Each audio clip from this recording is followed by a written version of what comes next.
Mais c'est dans la société, comme on est. Bon, j'espérais nous tous bien. Parce que il t'a mal, oui, mais c'est dans la société. Si nous avons fait négligence pour nous attraper coronavirus, ça, et même négligence, ça, tout, qu'a fait au partager le famille et ou partager le communauté, après ça, entendez, c'est abcès sous clou, c'est tête chargée. C'est peut-être ça n'a toujours encouragé nous, messieurs, dames, société. Si mon cap nous. Pas al marcher dans le voisinage sans besoin, pas sortir sans besoin.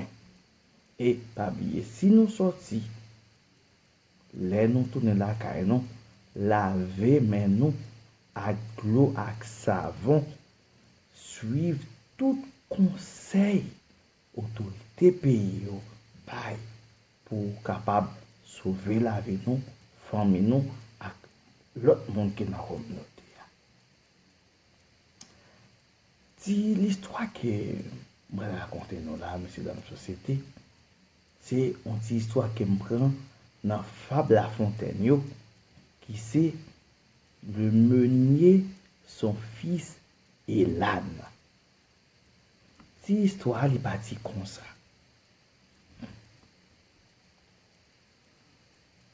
J'ai lu dans quelques endroits qu'un meunier et son fils, l'un vieillard, l'autre enfant, non pas de plus petit, mais garçon de 15 ans, si j'ai bonne mémoire, allaient vendre leur âne un certain jour de foire.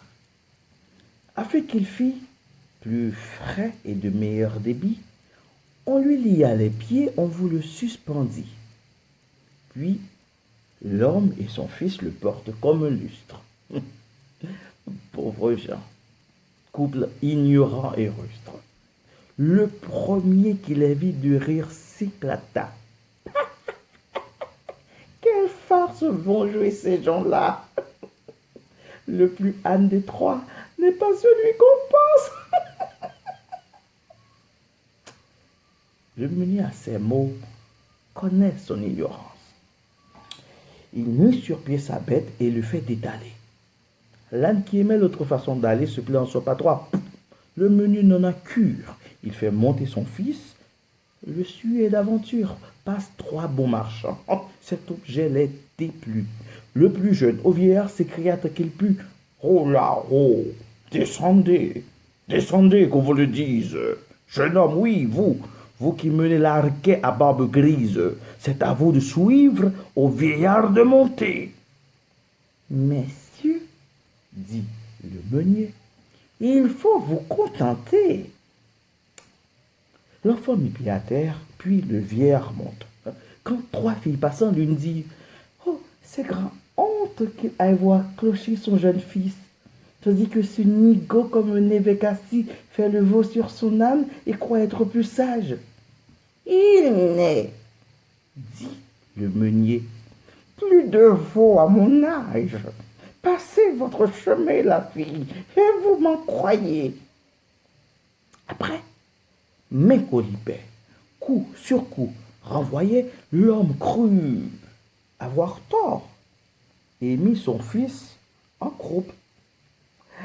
Au bout de 30 pas, une troisième troupe trouve encore à gloser. Ces gens-là sont fous. Le bobet n'en peut plus, il mourra sur le coup. Et quoi? Charger ainsi cette pauvre bourrique. N'ont-ils pas de pitié pour leur vieux domestique? Peut-être qu'à la foire, ils vont vendre sa peau. Parbleu, dit le meunier, est fou de cerveau qui prétend contenter tout le monde et son père. Essayons-y toutefois. Si par quelque manière nous n'en parviendrons à bout, ils descendent tous deux. L'âne se prélassant marche seul devant eux. Quidam les rencontre et dit Oh, est-ce la mode que Baudet aille seul et muni s'accommode? De qui du l'âne ou du maître est fait pour se lasser? Ils urgent leurs souliers et conservent leur âne. Nicolas au rebours, quand il va voir Jeanne, il monte sur sa bête, mais la chanson le dit. Beau trio de Baudet. Le meunier repartit. Je suis âne, il est vrai. J'en conviens, je l'avoue. Mais dorénavant, qu'on me dise quelque chose ou qu'on me dise rien, j'en veux faire à ma tête. Il le fit, et le fit bien. Quant à vous, suivez Mars ou l'amour, le prince. Allez, venez, courez, demeurez en province. Prendre femmes, gabaille, emploi, gouvernement. Les gens parleront, n'en doutez nullement. À bientôt.